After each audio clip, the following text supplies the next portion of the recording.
Hello, everyone. This is your co-host, Stu, and I am here with the paranormalist, Patty Wilson. Hi, Patty. How are you tonight? I'm fine. How are you doing? Very well. I had a productive day, did all kinds of things around the house, did a lot of cooking, cooked dinner for Mrs. Stu tonight. Um, so all is well with the world. Awesome.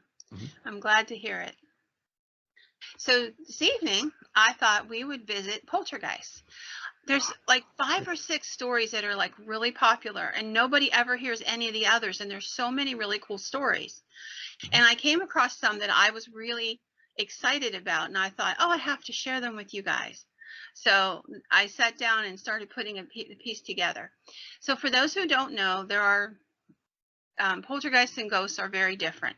Ghosts are often there are people who were alive and have passed away. They either haunt the area where they died, an area that they loved in life, like their home, or even a vehicle, something that they enjoyed, depending on what it is.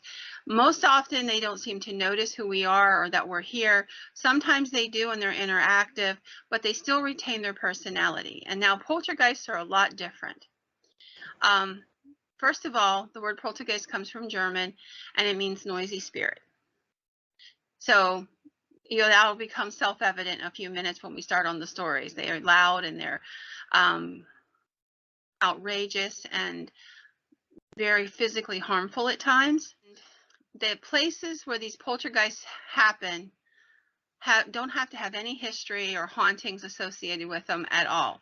And there's one story, the very last story, that I'm not even sure it's a poltergeist. I really don't know what you would call it, but it comes closer to being a poltergeist than to anything else I can think of. So I put it in, and if folks want to debate me on it, and say, hey, I didn't really think that was a poltergeist story, I'm open, because I'm not sure either, frankly. I just think it's a fascinating story.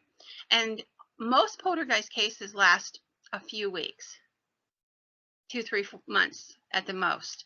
This story, one of the things that makes it really unique is it's still going on 50 years later. Whoa. I know. Mm-hmm.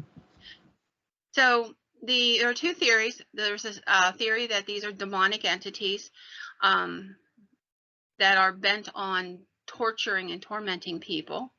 The more, and I'm going to say quasi-scientific, there's no proof of it, but this is what parapsychologists came up with in the 1970s, was that poltergeists were actually the unchanneled energy of young people in puberty, and that they're not conscious of what they're doing, but that there's this burst of energy that create the mayhem.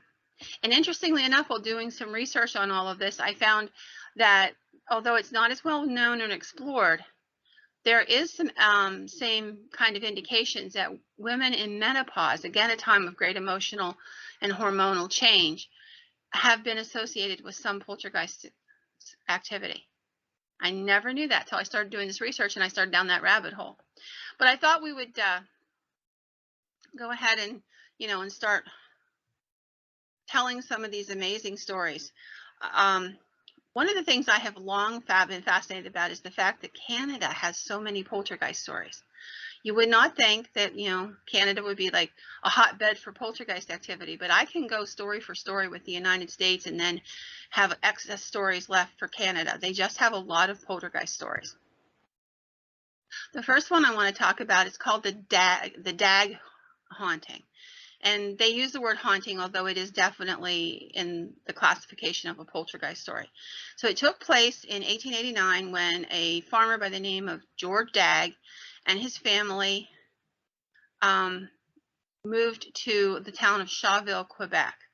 He had a wife, Susan, his little 5-year-old daughter, Mary, his 2-year-old son, Johnny, and an 11-year-old girl named Diana McLean that they had adopted. Now, Diana was adopted from an orphanage in Glasgow, Scotland, excuse me. There was something called the Children's Immigration Scheme at the time, and it was to address the poverty in Great Britain. So what they were saying is, hey, we can't take care of all these kids, so let's send them to other places like Australia and Canada, which were, still part of the empire at that point, and we can get them adopted out and they'll have homes.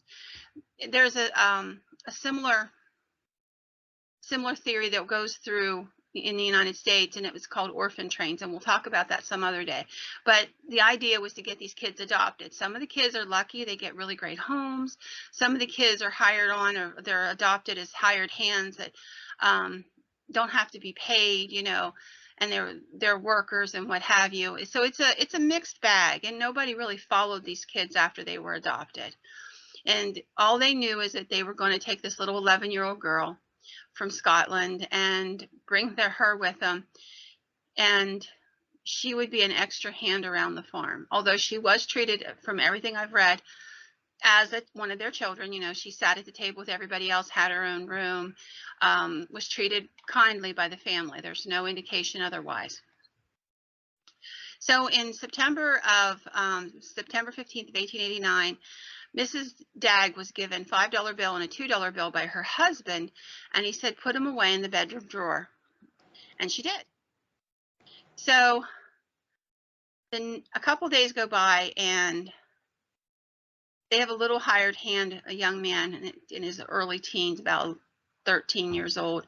And his name's Dean, and he comes to the farmer one morning and he says, sir, I found this $5 bill in my bed, and I don't know what to do with it. Well, he took a look at it, and immediately he thought of the money he gave his wife. He thought the boy had stolen it. Now, I have to tell you, he confronted the boy was really angry and upset. And frankly, it doesn't make a lot of sense to me that the boy stole it and then took it back and gave it to him. Mm-hmm, right. That's what I was thinking at the same time.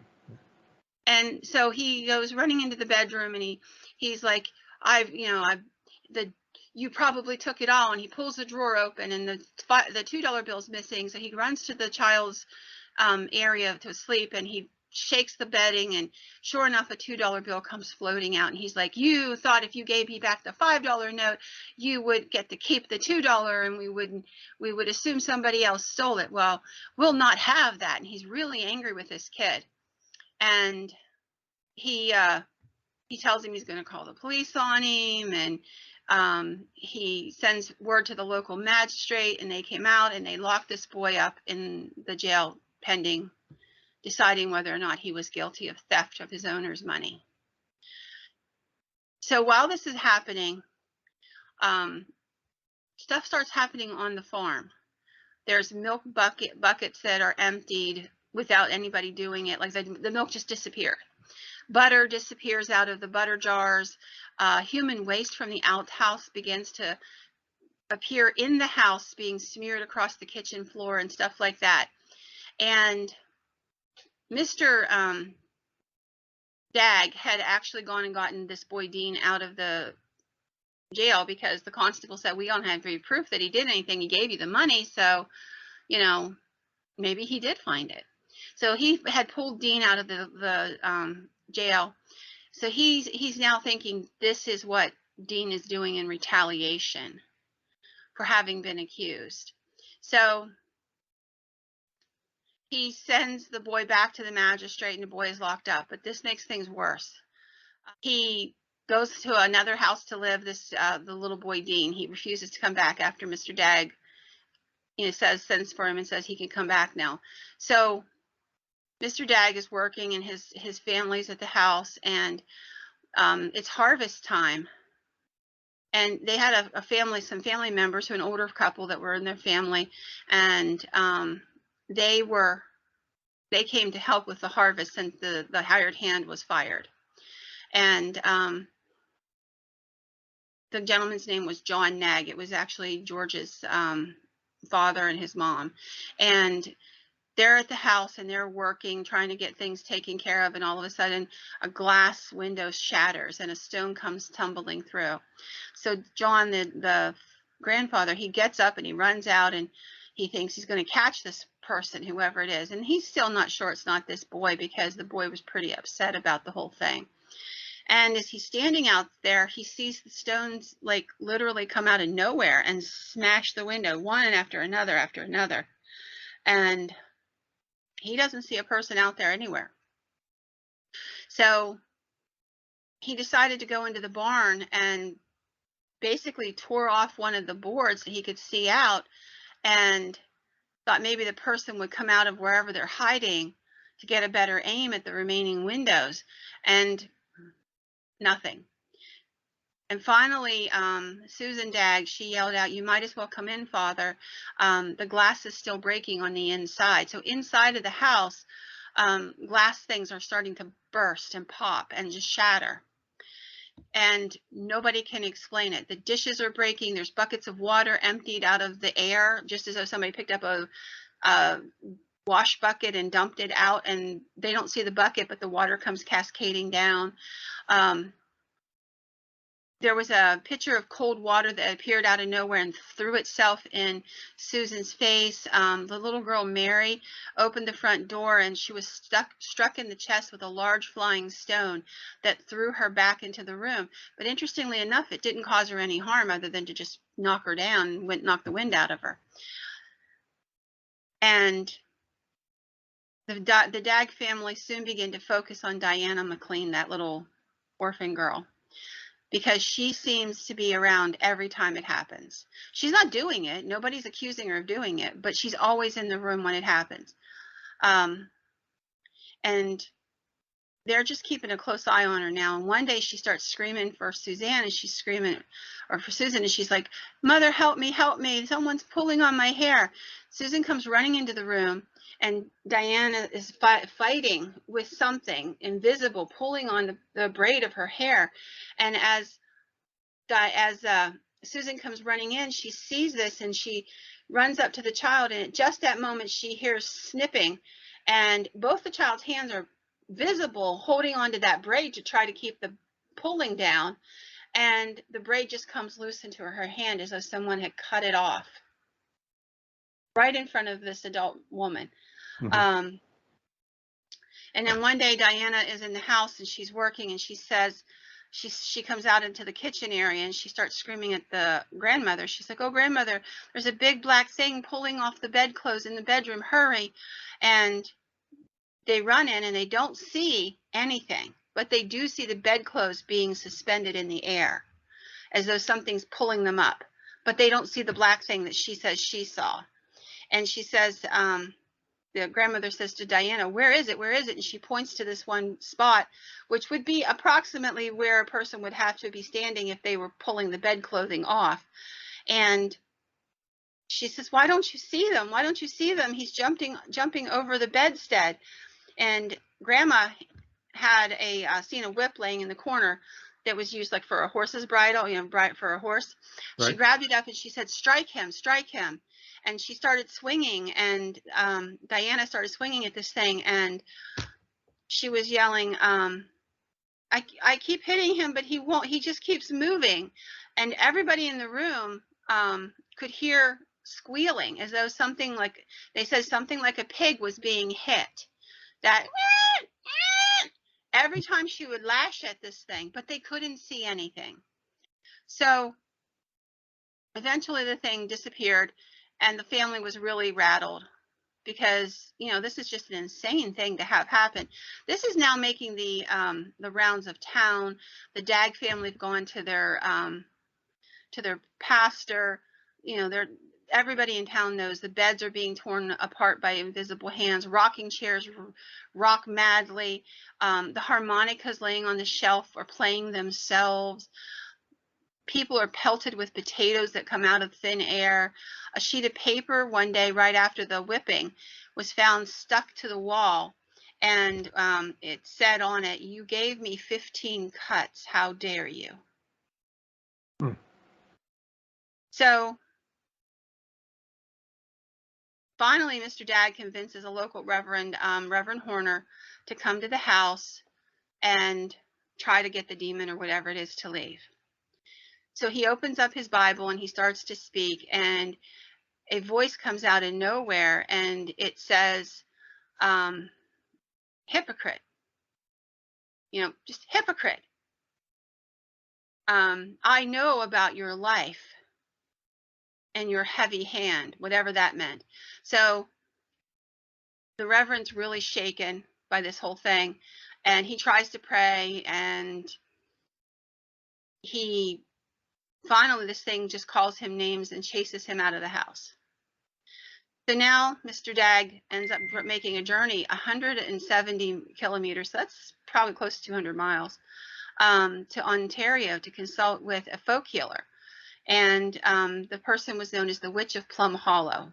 He was very famous and had made his living for doing this. So he comes to the cottage, and he says that there's this old lady that lives nearby who has put a curse on this family out of jealousy, and that the widow has 2 adult children who live with her. And immediately the family knows that the neighbor that they must be talking about is an old lady named Mrs. Wallace.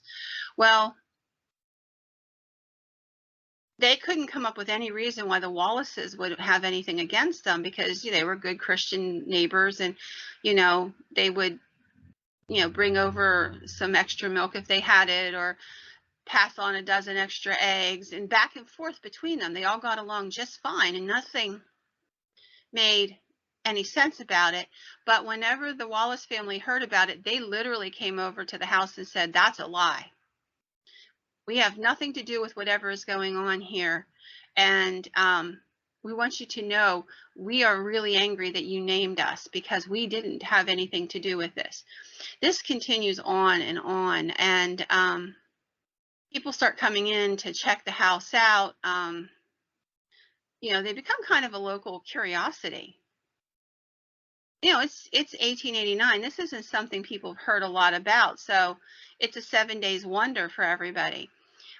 And then one day, Mary, that's the little girl, she comes running out of the bedroom screaming that there's a figure pouring sugar into the oven. And she said he has hooves and the head of a bull. And he said, "Do you want to come to hell with me?" And she's crying, and she's like, "I don't want to go. I don't want to go." And so the family, goes to the kitchen area. They look, and they don't see anything, but they hear the voice. The adults can't see it, but they hear the voice. And it spoke in a rough, gravelly voice of an old man, and the language was very rude and obscene. And it followed Diana when she left the room. The voice would walk with her, and when she would come back into the room, the voice would come back in with her. And finally, a neighbor who was there visiting, kind of trying to check out what's going on, said, "I want to know who you are. I demand it." And the voice replied, "I'm the devil, and I have you in my clutches. So get out of here or I'll break your neck." And the man was really rattled, obviously. And then a burst of cursing came out of the air. And the man said, "Cease the curses, not in front of the children."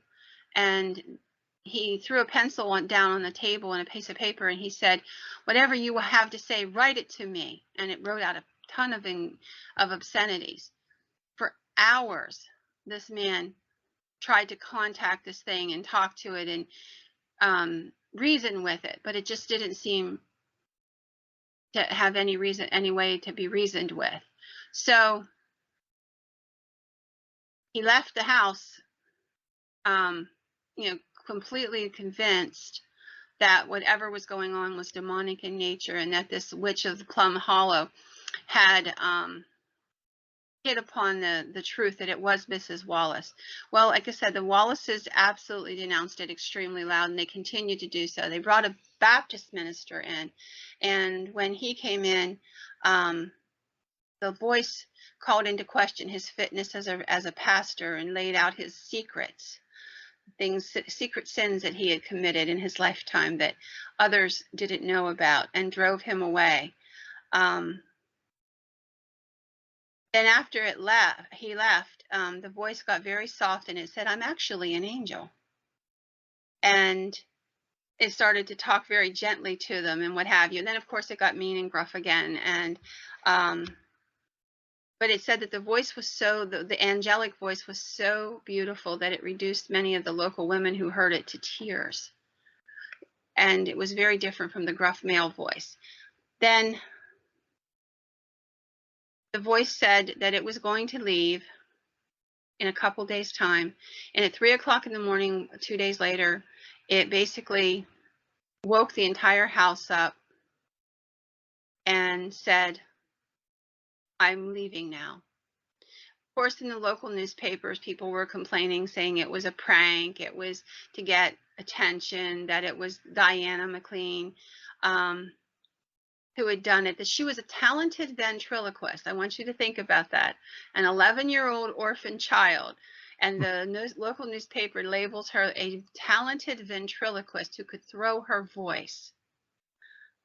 Well, And if Darcy Lynn could do it on, you know, whatever show that was, the America's Got Talent or whatever, you know, why not? Yeah. You know, and well, Scooby, they could do it on Scooby-Doo too, but you know, I mean, the odds are not in their favor. Just saying. So after this entity, whatever it was, with this poltergeist entity finally left them, the family decided that it had to have had something to do with Diana. And they shipped the adopted child off to the Farknow orphanage in Ontario, and she would remain there until she grew up, because they were afraid that if she stayed, this thing would come back. And you have to feel bad for the little girl, because if anybody who knows anything about poltergeist activity, it isn't anything that the child willfully does. There are a few cases where that is a question, like the Enfield case. Anybody who's interested, I'm not doing that case today, but there were that case was interesting because some of the local newspaper reporters complained that the children were faking it, but then things happened in front of other reporters that they simply couldn't explain. So that was the one that might have been, but nobody ever caught either Diana or Dean doing anything wrong. It just centered around Diana. So it was an interesting story. Very much so, yeah. The next one's called the Pauper Poltergeist. And what I found interesting about this story is that it is actually the story that the movie Poltergeist was based loosely off of. Now, I say based loosely because they weren't sliding into other dimensions and stuff like that. It was not as graphic, but it would be the catalyst that would give the writers some of the ideas for a story about a poltergeist. And this story took place in the United States in 1958. It was on Herman. It was on Long Island, and the family's name was Herman. They were just an average family. Mom was a nurse. Mr. Herman, you know, had a job working at, I believe, in an airfield, and they had 2 children. And life was just absolutely normal until one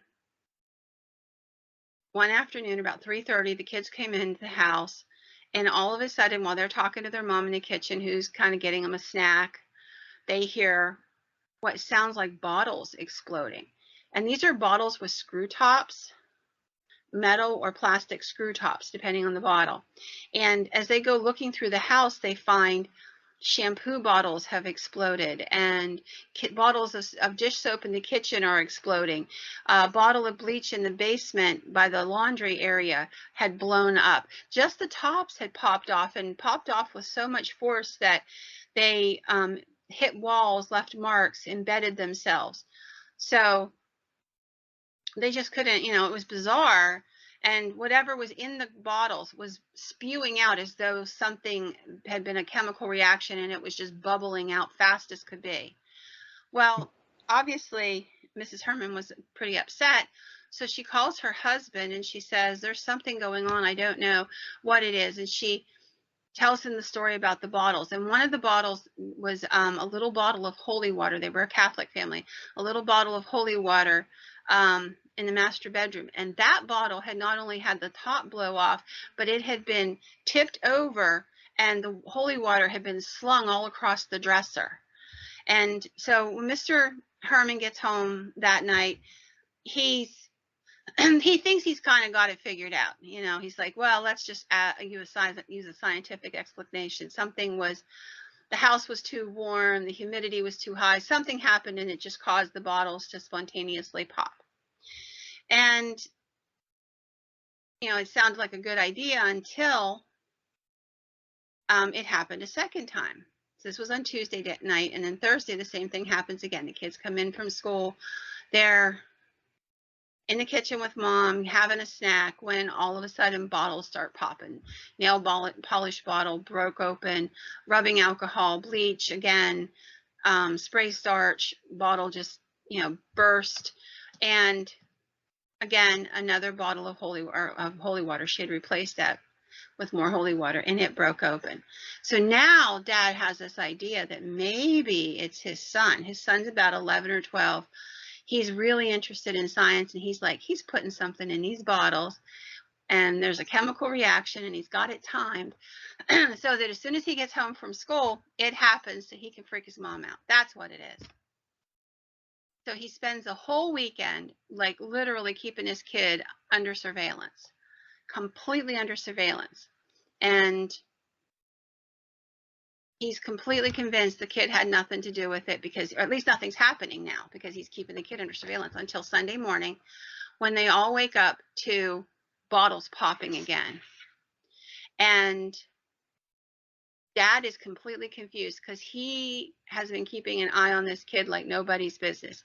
He has made sure and gone through the bedroom. He can't find anything that would be usable to do this with.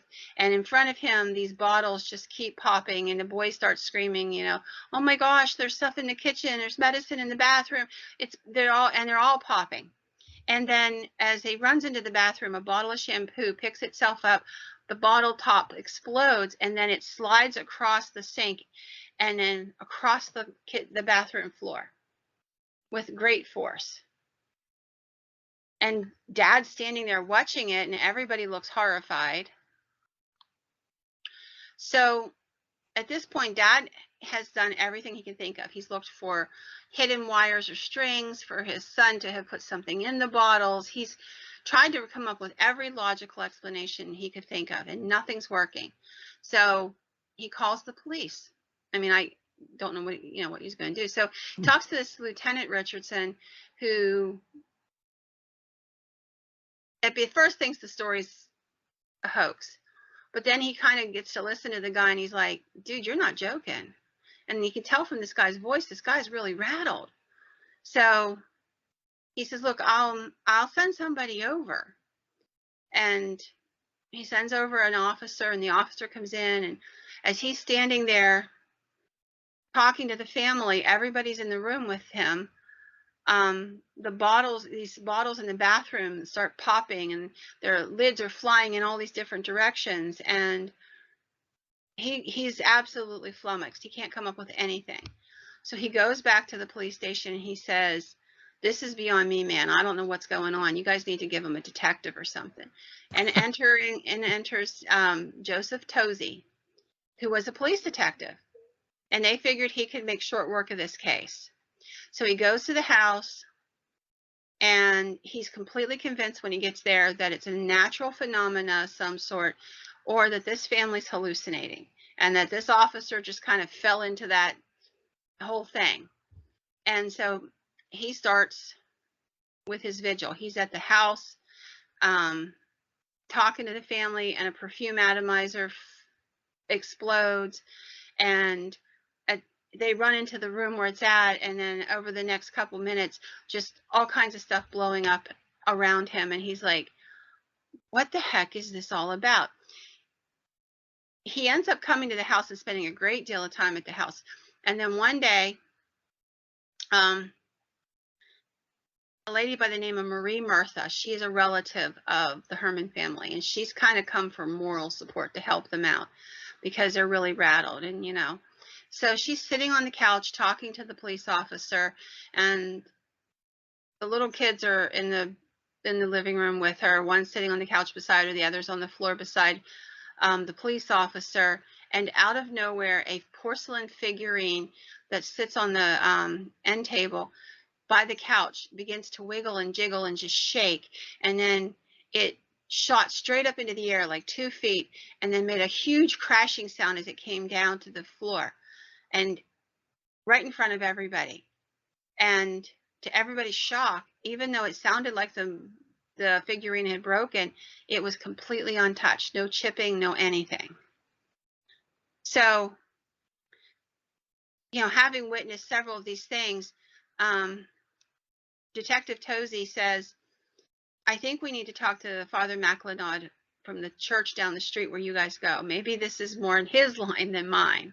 I'm thinking I can't do this.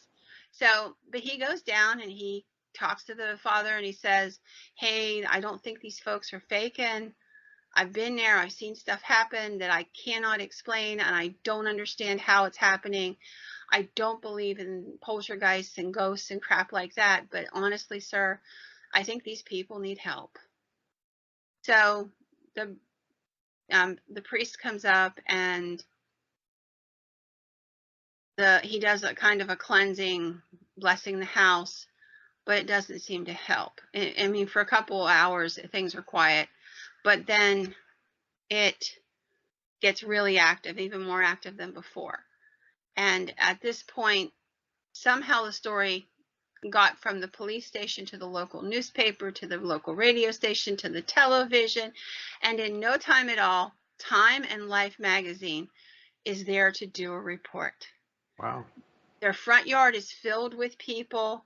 Some of them are, you know, saying they're demonic, they're witches. Some of them are screaming that they're going to pray for it and make it all go away.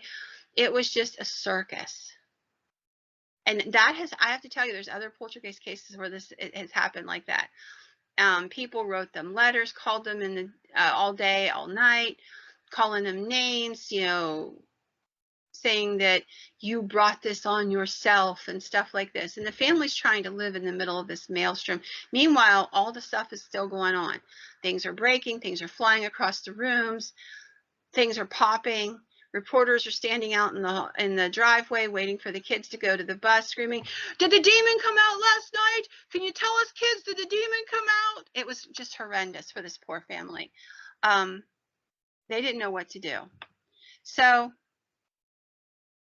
eventually, Mr. Herman decides that they've had all they can take.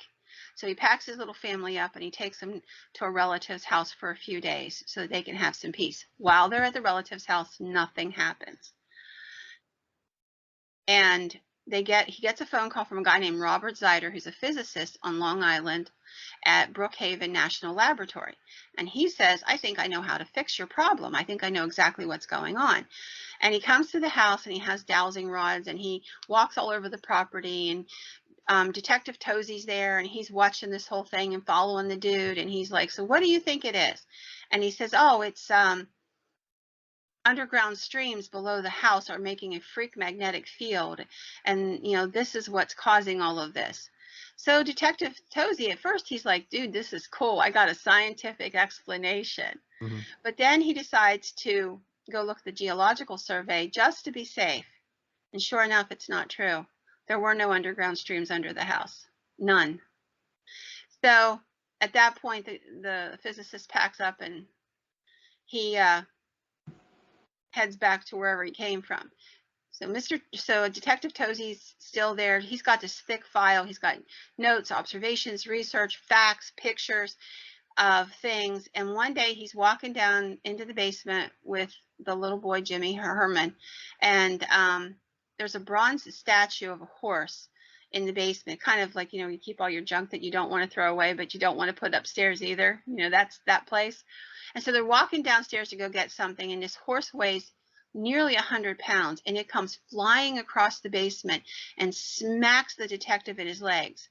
And Jimmy was standing right beside the detective. In fact, he barely got missed. So at this point, Tozy can't explain it anymore. He checks with the Air Force in the area, finds out if there's flight patterns, sonic booms, passing jets, radio waves. I mean, he talks to the Radio Corporation of America, RCA, the Long Island Lighting Company. They set up an oscilloscope in the basement. They couldn't find any vibrations. I mean, this guy did everything humanly possible. There is not one stone that I can see that he left unturned. And then Rhine Research Center finds out about the story because it's in the Time magazine and or in the magazines and all over the news. And they come up and they say, hey, we think we can figure this out. So they start working on this case. There's a couple of them that came up. Actually, Dr. Rhine was one of the people that came. And during this whole thing, things are getting more active. Now it's not just bottles popping. There's bookcases flying over. One night while Jimmy was doing his homework, his record player picked itself up and threw itself 15 feet across the room. Statues of the Virgin Mary were bouncing off walls, striking pictures. It was just getting really violent. The dining room table was upended, and it flew across the dining room so hard it smashed the cupboard and chipped away the molding on the door frame of the doorway into the room. It was just insane. And like I said, the Rhine Research Center was there. They're trying to document it.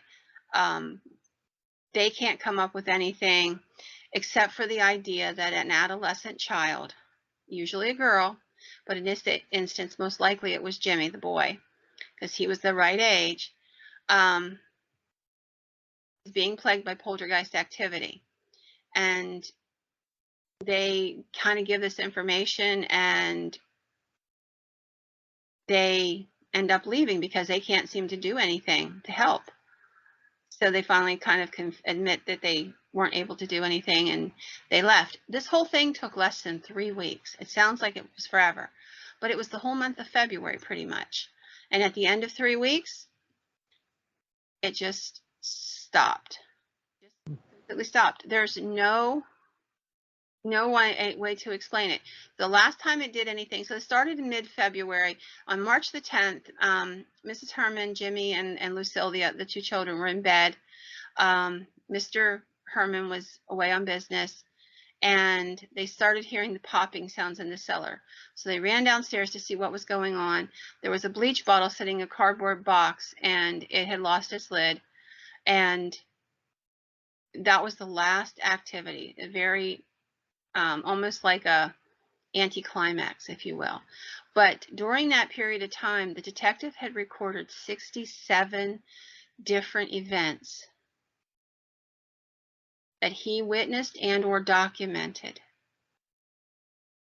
He had talked to building inspectors, electricians, plumbers, firemen, parapsychologists, and half the nutcases on the East Coast, he said in an interview, as he tried to figure out what was going on in this home. Nobody to this day has a clue what started it or what stopped it. But it is actually the case that the writers who did the movie Poltergeist used to start the juices flowing, so to speak. It was literally a 7-day wonder. You can't even imagine how important and how focused the country was on this case. There's a couple other cases like that in the history of this country, but only a couple. So the fact that it went insane like it did was just bizarre because people didn't talk about this stuff back then. So I have 2 more cases real quick and we'll go. There's one called the Flat Rock Haunting. Again, it's not a haunting per se. So this one's really violent. This was in Newfoundland, and the family, this was in the 1950s. Suddenly, fires began breaking out in the house. Like Ooh. and this is not unusual. I mean, there's many documented cases of poltergeist activity that include things like fires. And they're sitting in the kitchen one day, there's a little bag of sugar sitting on a counter, and all of a sudden it just spontaneously erupts into flames. The dad, Mr. Parson, jumps up, grabs the bag and throws it out the door, to keep the house from catching fire. And and he turns around and something else catches fire. It is insane. Some of the fires were so bad that it almost burned the house down. Had they happened in the middle of the night, people would have probably died. Like they would wake up to the curtains burning in a room, or just a spontaneous fire in the middle of the floor. They would be sitting there having breakfast, and all of a sudden, the pancake box would just explode into flames. And this was just beyond bizarre. The fires just continued day and night. One of the children's dolls erupted in flame, and she had just laid it down. It was in her hands literally like 2 seconds earlier. She had laid it down on the table, and it just erupted into flames. And that went so fast, it caught the table on fire. And it was possibly could have burned the entire house. The people in the area started talking. Of course, they heard the stories. They smelled the smoke. The fire department was called multiple times. And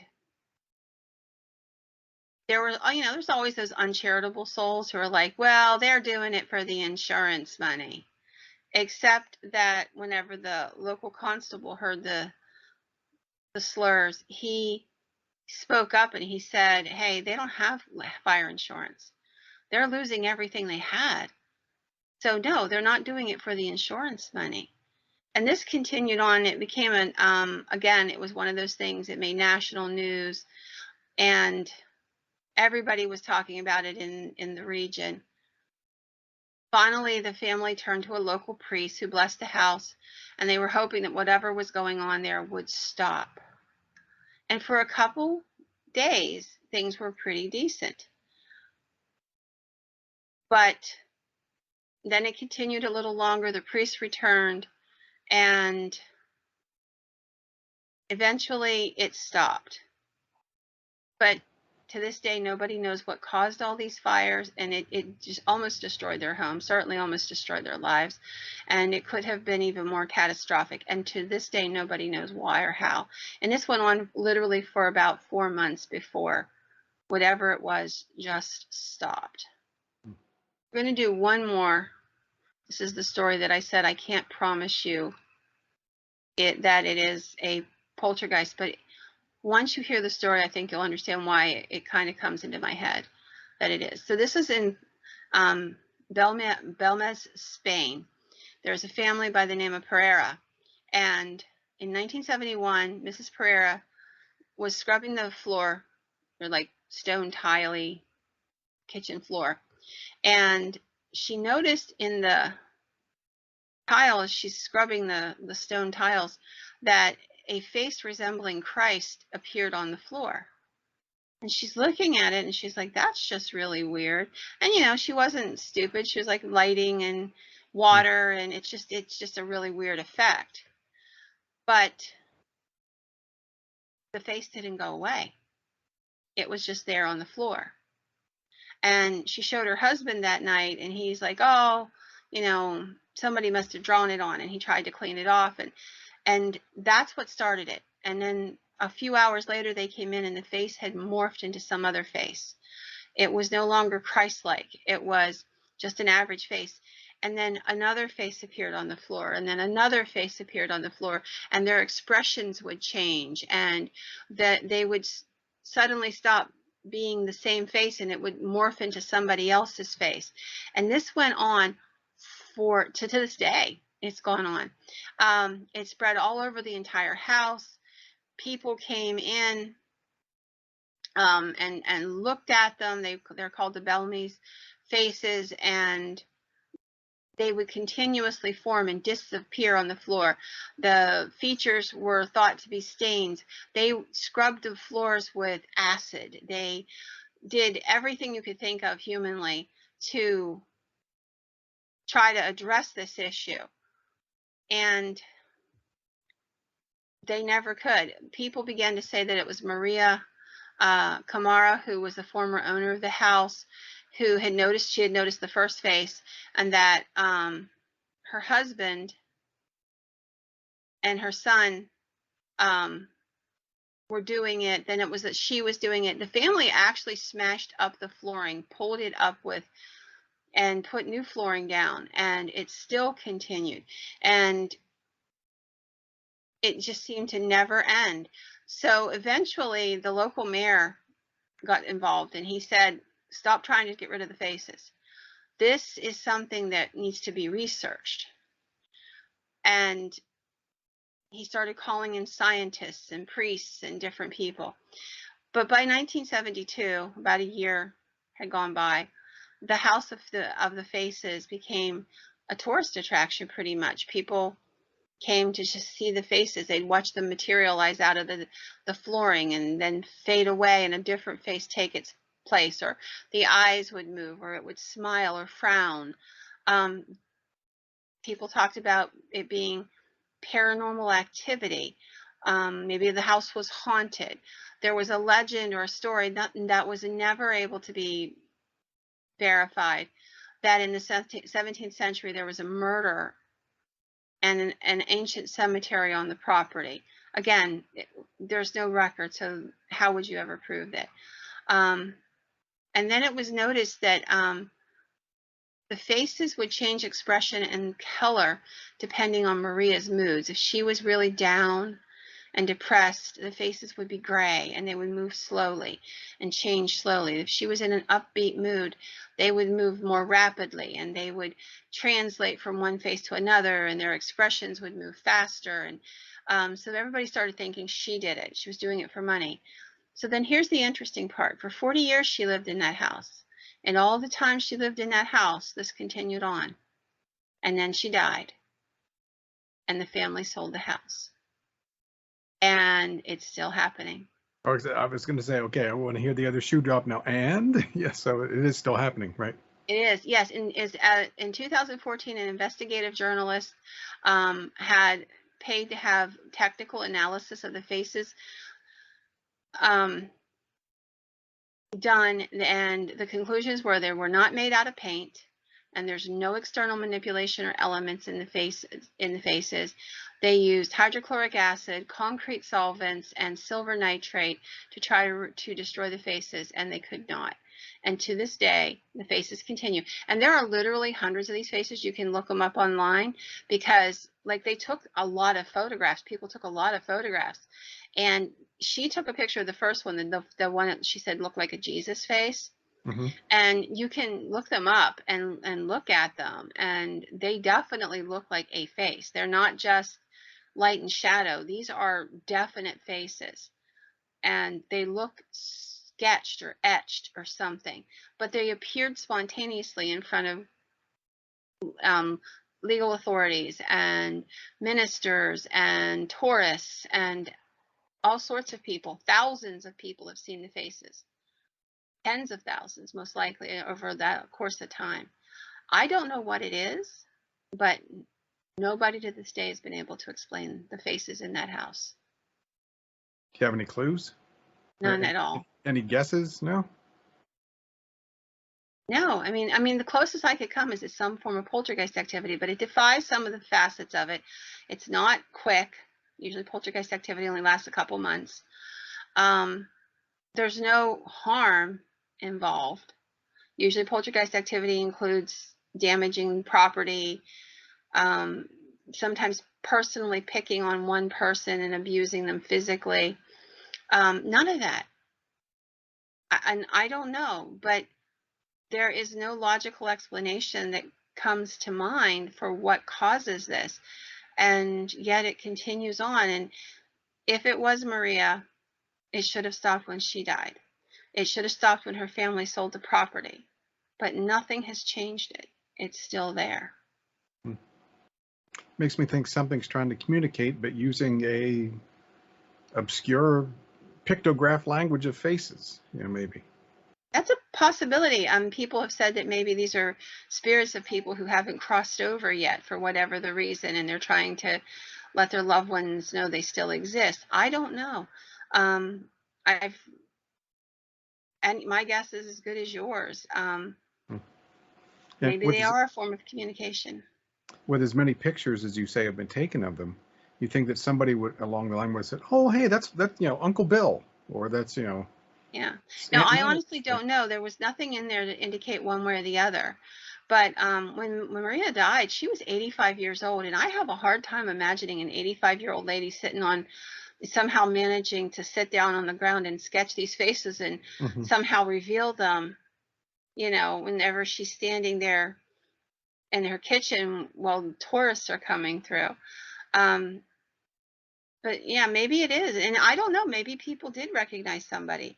But stranger things have happened, I assume.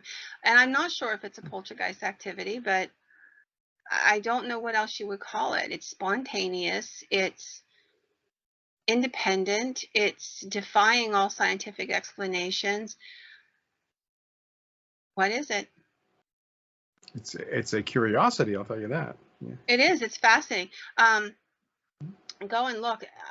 It doesn't take long for you to find them, because there's just so many of them. And the one that I've seen several of them, and the first one definitely. I mean, you could definitely say that it looks almost Christ-like, and assuming that we don't really know what Christ looks like, but going from the Shroud of Turin type stuff, it's kind of in that vein.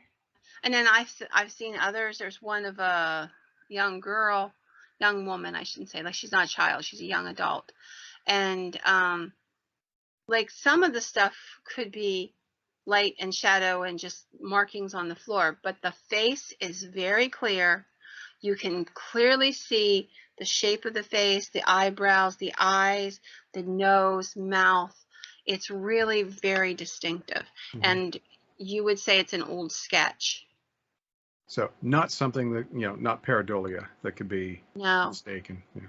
No, I mean, that would be my first guess as well. Pareidolia, for those who don't know, it is whenever we make sense out of light, shadow, stuff like that. It's like seeing clouds and seeing like a butterfly or a rabbit in the sky, because your eyes and your mind are set to try to make sense out of everything. So we see things that aren't there. Because we see patterns in things that aren't there. Really. Yeah, that's true. Patterns and things. This is absolutely distinctive. I will happily send them if you can't find them. They're fascinating to look at. Very realistic, very human. There's no question these are real faces. They have depth, the cheekbones, and everything you can see on that young lady. It's just fascinating. I would try to put some in this video, but I have to make sure that whatever source I get from is either public domain or that we can use, or else YouTube gets us a copyright strike, and we don't want to do that. So. Right. So we can put links. Yeah, we can certainly put links. I can give you a link to some of the pictures. I can do that for you. And they are really amazing to look at. Not all of them, I'm sure, are that good, but I've seen multiple ones that are that good. And so that's my last story for the night. Okay, that was a good one. I like that a lot. In fact, as soon as we're done, and then have our conversation afterwards that we normally do, I think I'll do some research myself and look into that. So that does sound pretty cool. So if everyone else thinks that the stories were enjoyable and entertaining and thought-provoking, maybe, please do us the favor of, on YouTube, clicking the subscribe button, click the bell to be notified when we release new content. Don't forget to check out our Facebook groups, the Paranormalist Podcast, the Paranormalist Group Share, and we have the email address, and we're still fishing for questions for a question and answer episode, which may not come to fruition, but maybe I'll find people on the street, just ask them, hey, what would you want to know about the paranormal? And then so that those can be sent to our email address at paranormalist@theparanormalistpodcast.com. And with that, I think that's my normal spiel. So I wish everyone a happy evening. Okay. Thanks, Patty. Good night. Night.